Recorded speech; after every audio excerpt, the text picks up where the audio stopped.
Here we are. Hey, everybody. Welcome to.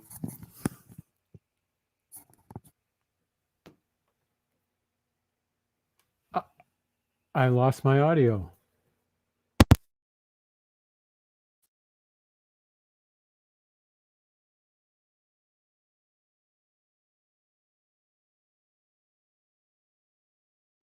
How about now? Are you there now?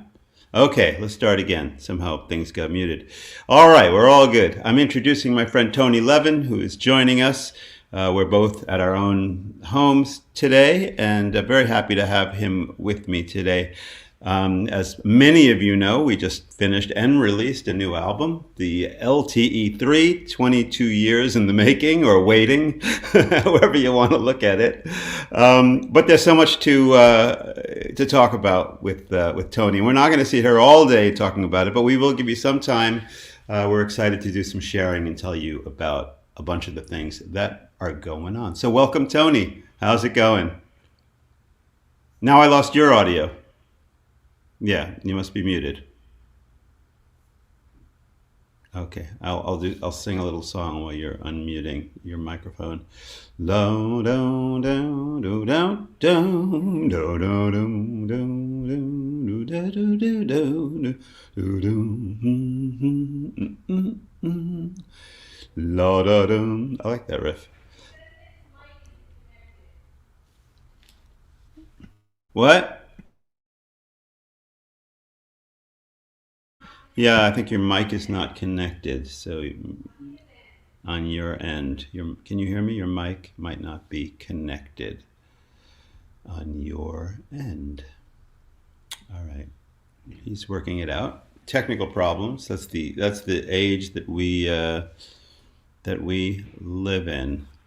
Any better? Yeah, that's better. Now I hear you. The irony, I Yeah. want people to know that it's a half an hour ago, you and I were right on here. We were. talking, It no was problem. nothing. We went on. It was absolutely nothing. But I of just course. got up for a second and all hell broke loose.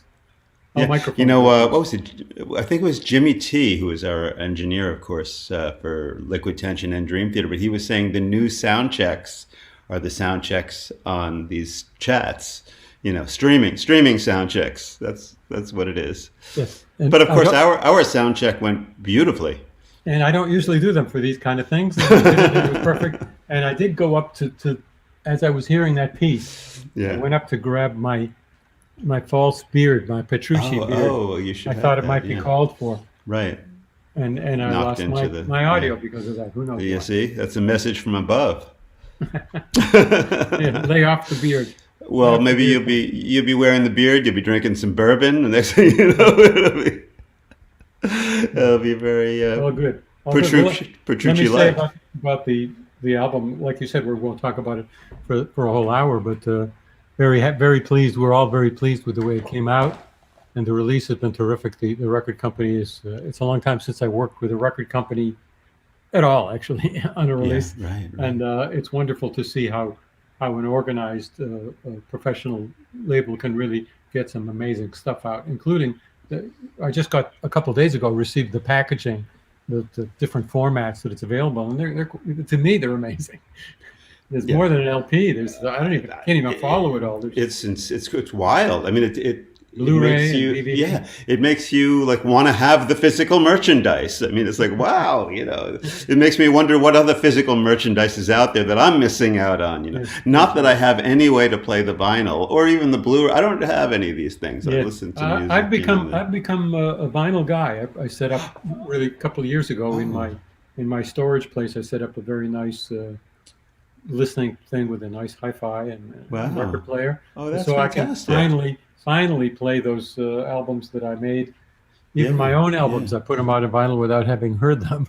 Wow. Which is kind of awkward, but now I can hear them. And did you listen to our new album on vinyl? I have not listened to it yet. The hard part is picking which color vinyl to play. Oh, right. Should I play this the translucent one or the gold and yellow one? There's a pink one, I'm told. I haven't actually opened that yet, but I think it's probably in the box. Pink, and I did open. I gave somebody one of them, and they took it out, and it was blue.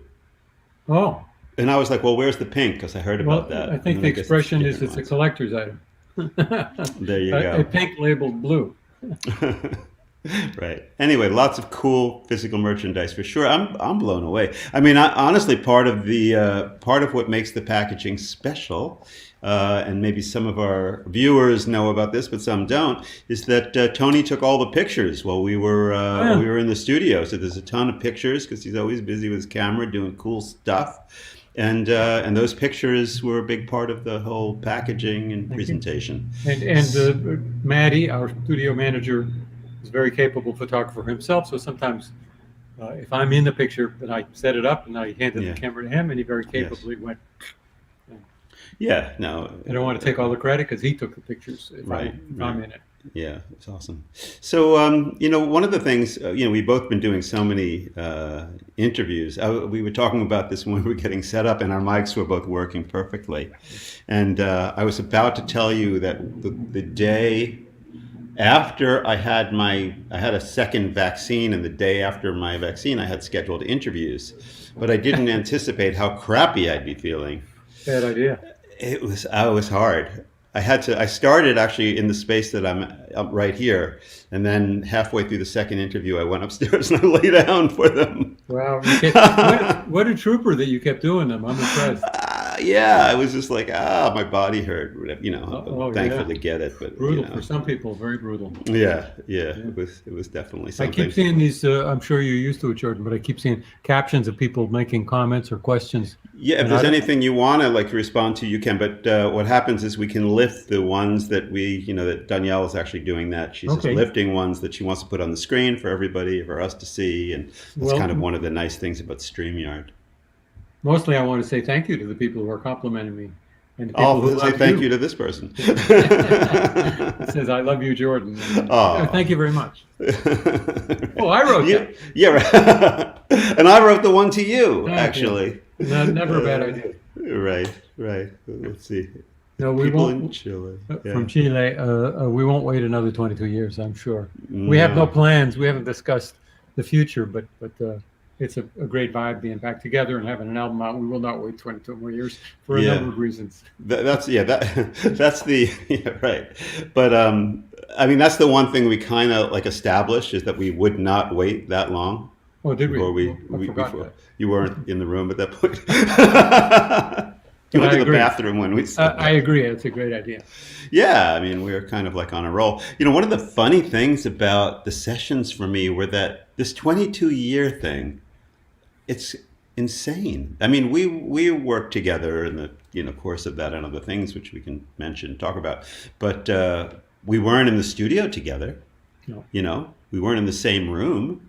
That was the no. first time we were all in the same room in 22 or 23 Well, no, years, whatever no, it because was, right? no, not really, because we toured in 2008 Oh, right. Okay, so in the we same were together. room, not only on stage but backstage, the same Right. dressing room. You're right. Okay, so we were there, but This still, is the band where we all share the dressing room. I like that. yeah, right, right, yeah. King Crimson, we Um, get separate dressing rooms for everybody, oh yes. which is interesting. Not Oh, bad, but I kind of like being with the guys. what happened when you had the three drummers come out? Did Uh, did uh, they all share a dressing room? no, actually, it depends on the venue, of course, but often Right. I got to share a dressing room with a drummer or two, and Yeah. they practiced for the 3 hours after soundcheck before the show on practice kit, Yeah, a right. rubber Oh kit. my God. It's Yeah. quiet, but still, I couldn't just pick up the stick and practice a little without hearing it. It's just Ah, okay. So on those yeah. days, I go into someone else's dressing room. Right, right. No, that even though that's not that loud, that can be pretty distracting. I remember I was in Mexico City backstage, and Mangini's dressing room was next to mine, and there was an earthquake while All we were right. waiting to go on stage. And I was like, "Oh my God!" Oh, I was freaking out. Like, what's going to happen? And I kind of got up and I walked by Mangini's door, and he's still sitting there going like this. Yeah. Of course, Didn't know. he didn't feel a thing. Yeah. Right, because he's just And banging after on stuff. He didn't know. after eating those peppers, I wouldn't feel a thing. I used Right, to, when we right. toured together, I used to run into his room and Steal steal a a pepper. pepper. Yeah. Yeah, he loves his hot peppers, and he Yeah. says that they don't affect him Yeah. at all either, That's wild. which is very That's interesting. wild. What was that tour? It was a tour of Dream Theater and It was Opening your was Crimson it was project, I the Crimson think. It Project, we was called it. Yeah. Adrian Ballou, and you had that wonderful Pat woman on Mastelotto, bass. What was her Julie name? Slick is Julie, Adrian's bass right? player. Yeah. Yeah, she was We had two fantastic. bands combined to one. And you had another drummer, and you had another guy playing percussion as well. I think there were two drummers.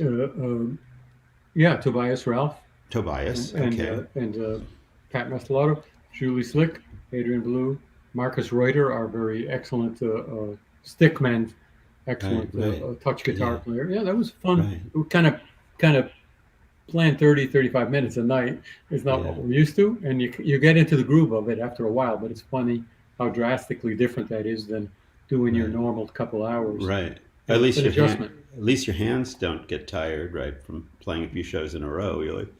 If anything, you Nothing don't get warmed up. nothing gets tired. It's just a matter of can you get yeah, are you warmed up before you're finished already? But Right. we all know that from that's the nature of being an opening act. It's cool. Absolutely. Yeah.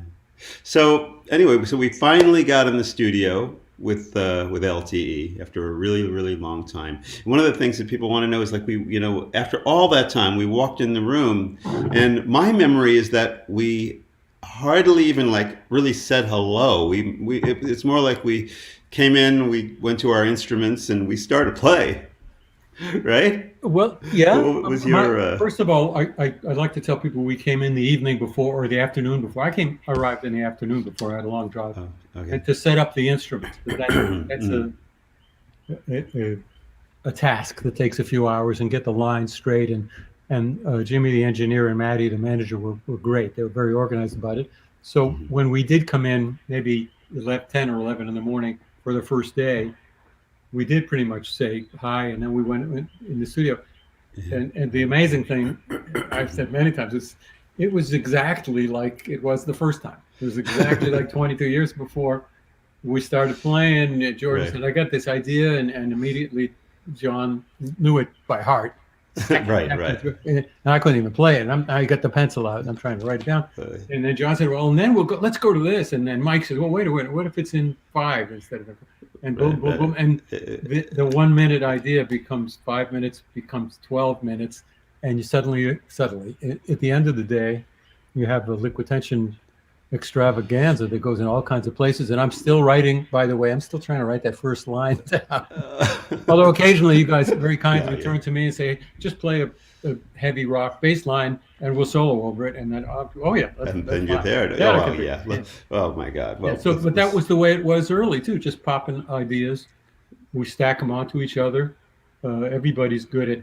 Now, I don't participate in organizing that, but typically Mike Portnoy will take the tapes home to the hotel and stay up all night organize. And the next day he'll say, "Well, this should be, if my memory is, I think right, yeah, yeah. this should be a little slower, and then it should be longer or shorter." And then Right, early the right. next morning we reorganize it, and it's done. Except that we can then go back and fix up parts or redo solos, but it's done. And that's to compose and record 10 minutes of music or 15 minutes of music in a day is extraordinary. I don't know It's any other crazy, band yeah. that would even try Yeah. to do that. Right. We It's did that from the yeah. beginning, and we did it again on this album.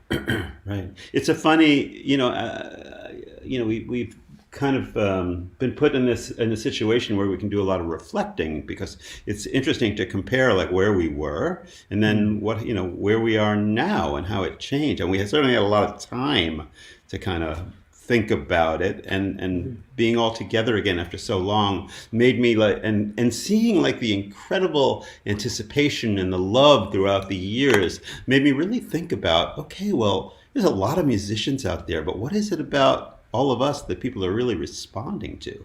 Huh. It's fascinating. I mean, I'm really grateful. It's fantastic. Yeah.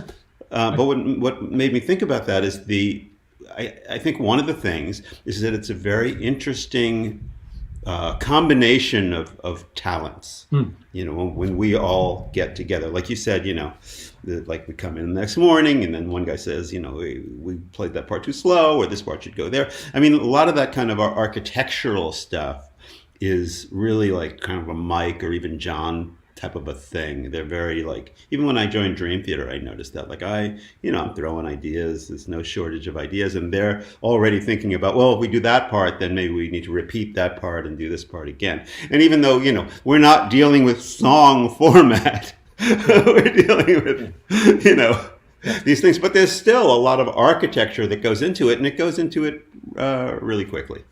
Yes, I haven't thought that much. It's ironic that I haven't really thought that much about why and how and who we are and what we bring to it, which is fine.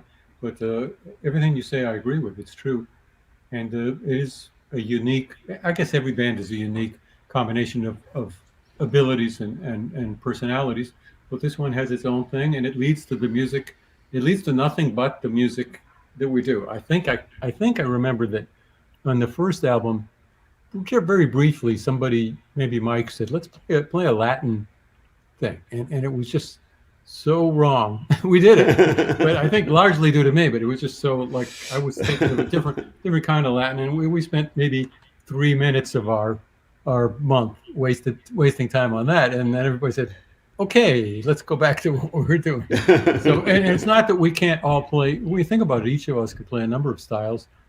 Jordan and I even can play classical music, but not to mention jazz and jazz rock and prog and metal and but we don't spend any time saying, well, let's do we don't even say let's do liquid tension style here. We just kind of, I get this idea and boom, it leads to another, and that's it. Yeah, right. It's just a very easy process. Totally. And because it goes quickly, we were able to really all the albums we were able to do them fairly quickly. And we haven't mentioned the jams. Nacho Vega is saying he loves the jams. We love the jams. And in that day of roughly the studio day of maybe 11 o'clock till we had a rule to quit at 10 p.m. But maybe at 9, a couple of the guys have something to do and equipment to work on. And then the other 2 guys go in the room and just play for an hour in the jam. So, or all 4 of us. So it's a way to unwind, and it's a way to express a kind of playing that we don't know where it's going to go, but a kind of playing that we all like to do, but really compositionally we're kind of busy with this the architecture in the daytime. So when it's nice that at the end of the night, just about every night, somebody jammed, and some of those jams turned into pieces on the album, and others remained jams, but somebody, not me, laboriously went in and found the best. I think people know who that is.